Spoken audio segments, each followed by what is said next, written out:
It is the fifth and final model introduced in the Shin Megami Tensei DeviKids collaboration of 2025 with Medarot S, sporting the iconic likeness of the most iconic character in the Shin Megami Tensei series as a whole, and even serving as its mascot. This is DVC04, Frost Hee Hoo, with a completely new kit across the board of Ice Crush, Freeze Claw, Freeze Hammer, Sea Legs, and a brand new leg ability of Snow Up, which, simply explained, when on snowy terrain, buffs all leg stats, minus armor and heavy limit, and grants the auto repair and auto charge leg abilities. Now, naturally, Imagineer had been saving the best and most iconic little monster from the Megami Tensei series as a whole, best for last as for the final week of the collaboration. Sporting the likeness of the most iconic character, like I said, everybody who's seen Jack Frost knows exactly who he is, even if they've never played a Megami Tensei game. And Meta S is most certainly no exception, as he plans to turn down the temperature and keep things rather chilly. Ice Crush on the head part is a completely brand new skill being introduced into the game, which serves twofold based on how it behaves. The first of which is, much like the name implies of ice, it is a shooting skill that also will freeze the target upon attacking them.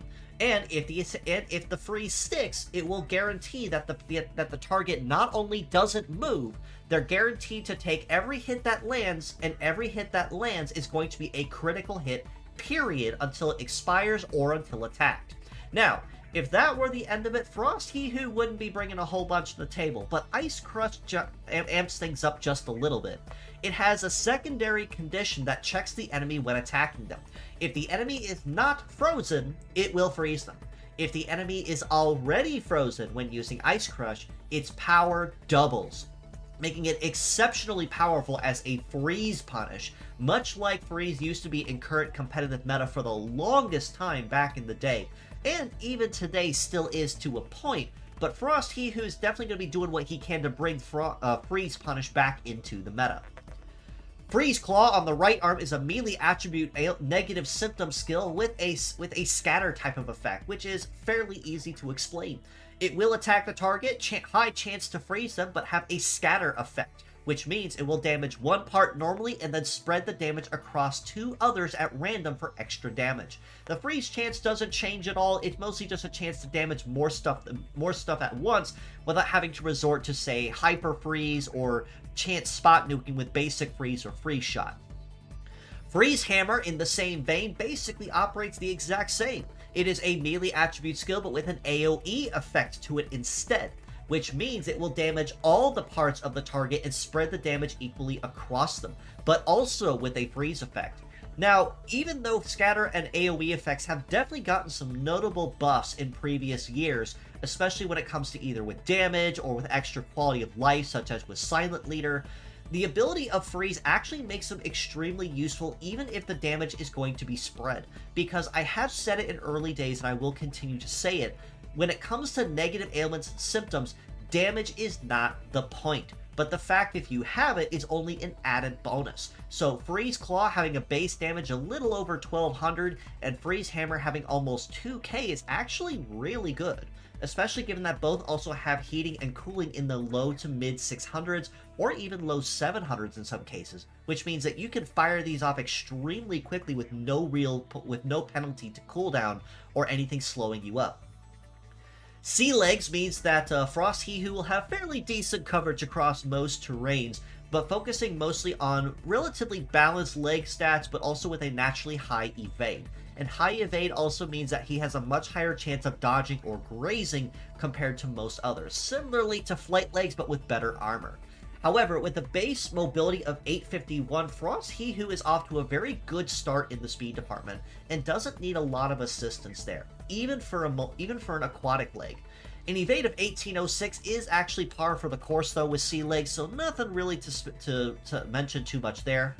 A melee resist of 1125 and a shoot resist of 1080 are actually not too shabby, and this is kind of your nice little sweet spot of where you want to be with your resist stats to keep the damage in a nice little mid-range zone where you don't take too much, but you're also not going to be completely murdered on your first 1 or 2 turns either.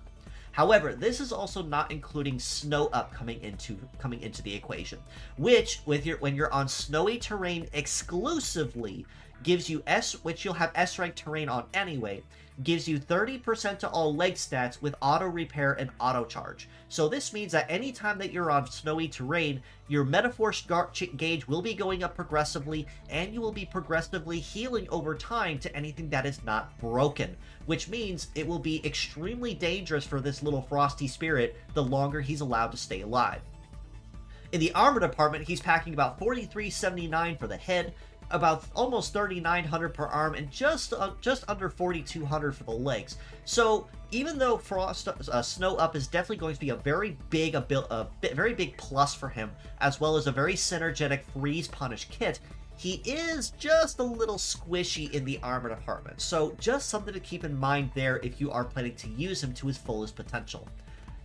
All this being said, though, as a pure set score, I very easily have to rate Frost Hee Hoo a very well-rounded 8 out of 10. It is extremely synergetic for what Frost Hee Hoo brings to the table and what he's able to do with it. Between Freeze Claw and Freeze Hammer, fairly self-explanatory what they do, but also being able to follow up behind it with Ice Crush for double damage for over 4k before modifiers to make it even more punishing. Even if you only have 2 uses, it's still definitely worth it for being able to slow enemies down and even make it easier for Frost Hee Hoo's allies to follow up behind him instead.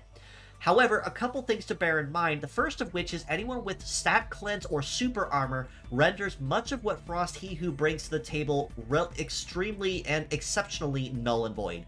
Period, point blank, instantly. Because if he can't freeze them, he can't punish them. Furthermore, because he is a C-legged type model, it also means that he is susceptible to anyone using anti-C. So something else to bear in mind if you plan to use him. But for 30% to leg stats and some extra bonuses, I think that's a pretty fair risk to assess, and just make sure you bring a shielder to the field to kind of keep that threat to a minimum. As mixed parts, I do have to rate him just a little bit higher at an 8.5 out of 10. Snow Up is obviously going to be the very big ticket item here for just that terrain coverage and mastery that it can bring to the table, even if it is only one heavy part supported and a C leg for some extra concern to be aware of. But Ice Crush, Freeze Claw, and Freeze Hammer also are exceptionally good to use as well for these same reasons. Even if you choose not to use it as a pure set for its synergy, you can use it basically anywhere, and Ice Crush really doesn't care how you freeze the target, but as long as they are frozen, you can use it and capitalize on that double damage basically anywhere.